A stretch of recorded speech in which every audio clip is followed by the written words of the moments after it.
Good morning friends. आज हम किस्मत किस्से कहानियाँ में शनि की बात करेंगे। शनि से आने वाले जो अवसाद है उसकी बात करेंगे।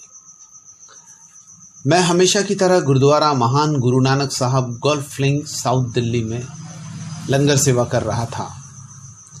मुझे तयशुदा समय के हिसाब से कुलजीत सिंह साहनी रानी बाग नई दिल्ली से मिलने आए। मैं उनके साथ में गुरुद्वारा महान गुरु नानक साहब गोल्फ लिंक के बगल में मेरा ज्योतिष नाम का बंगला है, वहाँ गया।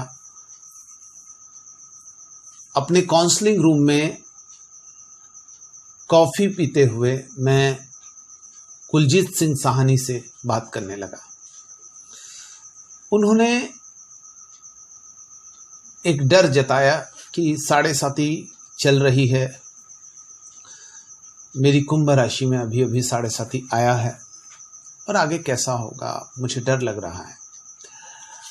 मैंने उन्हें समझाया कि शनि हमारे लिए बहुत अच्छा ग्रह है और शनि के कारण हमारे जीवन में बहुत सारे भविष्य के आनंद आते हैं।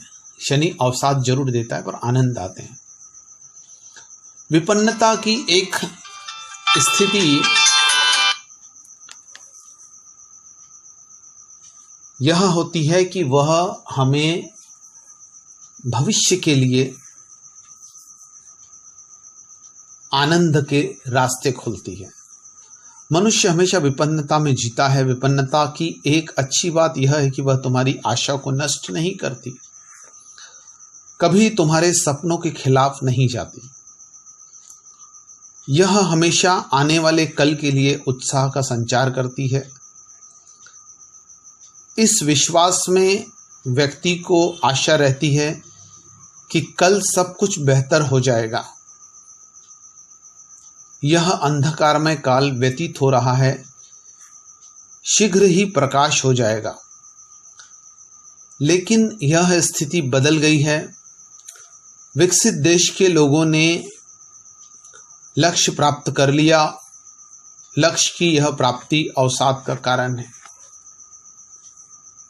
शनि हमें लक्ष्य नहीं प्राप्त करने देता, लक्ष्य में तकलीफ लाता है। शनि शनि हमको लक्ष्य प्राप्त करता है। इसलिए अवसाद आने का 7.5 में कोई कारण नहीं होता। अब कोई आशा नहीं है। आने वाला कल अंधकारमय है और परसों तो अधिक अंधेरा छा जाएगा। जिन चीज़ों के उन्होंने सपने देखे थे वे बहुत सुंदर थी। उन्होंने कभी उलझनों को नहीं देखा, अब उन्हें वे मिल गई है। जब व्यक्ति निर्धारित लक्ष्यों तक पहुंच जाता है तब उसे पता चलता है कि लक्ष्यों के चारों ओर बहुत सी बातें हैं। उदाहरण के लिए, जीवन भर तुम धन कमाने का प्रयत्न करते हो और सोचते हो कि जब तुम्हें यह मिल जाएगा तो तुम आराम से जियोगे।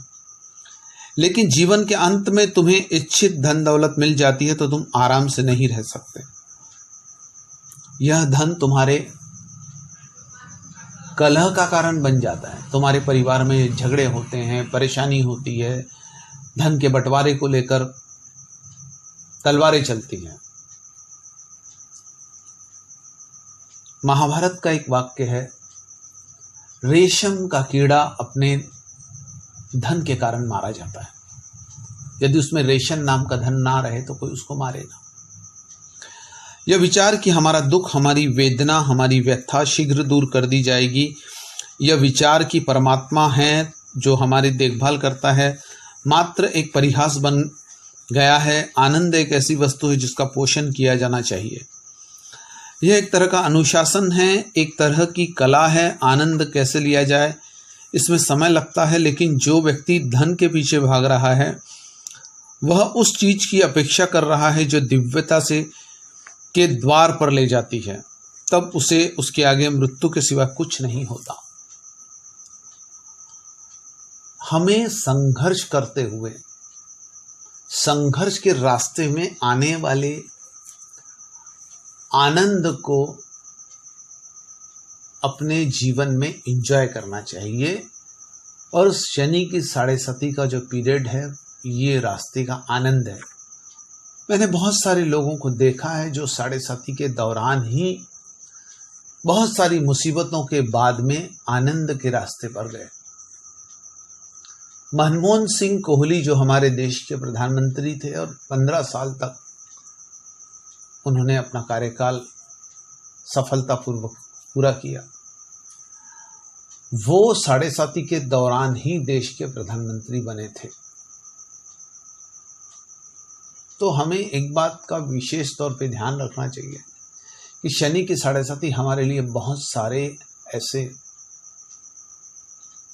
मौके लाती है जो शायद जिंदगी में हमें कभी प्राप्त नहीं हुए हों जब हम अच्छे दौर में थे। तो शनि की साढ़े साथी से बिल्कुल ना घबराएं और अपने जिंदगी का आनंद लें। यह बात मैंने कुलजीत सिंह साहनी को बताई तो उनकी आंखों में कुछ ऊर्जा के साथ में जोश भी था, जो ऐसा लग रहा था कि वो साढ़े साथी उनके लिए कुछ बहुत सारे उपहार ला रहा है। और इसी आशा के साथ में उन्होंने मुझसे विदा ली। धन्यवाद।